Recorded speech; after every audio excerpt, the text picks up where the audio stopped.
দুদিন আগে আমার ছাদ বাগানে প্রায় 40টা মতো ফুল ফুটেছিল, তবে ওয়েদার ছিল খুবই খারাপ। সকাল থেকে একটানা বৃষ্টি, সারা রাতও বৃষ্টি হয়েছে। ক্যারি ব্যাগ দিয়ে আমি ফুলগুলোকে ঢেকে রাখছিলাম বিকালবেলায়। ক্যারি ব্যাগ দিয়ে ঢাকতে গিয়ে এই অঘটনটা ঘটে গেল। এই ফুলটা একদম ছিঁড়ে পড়েই গেল। তো সেটাকে নিয়ে নিলাম, কি করব, কিছু তো আর করার নেই।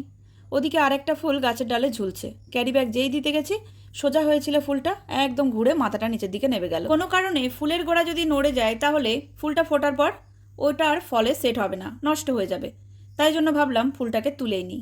অনেক বিদেশি চ্যানেলে দেখেছি ড্রাগন ফুল খাওয়া যায়, যেমন বক ফুল খাওয়া যায়, কুমড়ো ফুল খাওয়া যায়, তেমনই এই ফুলটাকেও খাওয়া যায়।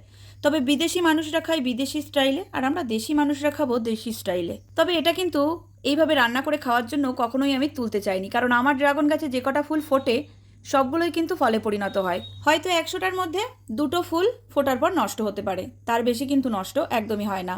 তাই জন্য কখনোই এই ধরনের রান্না করে খাওয়ার জন্য ফুল তুলে নেব এরকম চিন্তাভাবনা করিনি। তাই যখন দেখলাম বর্ষার মধ্যে ফুলের কুড়ির গোড়া দুটো নড়ে গেল, তাই গাছে রেখে নষ্ট না করে ভাবলাম তুলে ঘরে নিয়ে যাই, আর কিভাবে রান্না করে খাওয়া যায় একবার ট্রাই করে দেখি। তো এই ফুলটাকে রান্না করে আমি অবশ্যই খেয়েছি, আর কেমন হয়েছিল আর কিভাবে খেয়েছিলাম দেখার জন্য আমার চ্যানেলের ভিডিওগুলো ফলো করতে থাকো, তাহলে জানতে পারবে।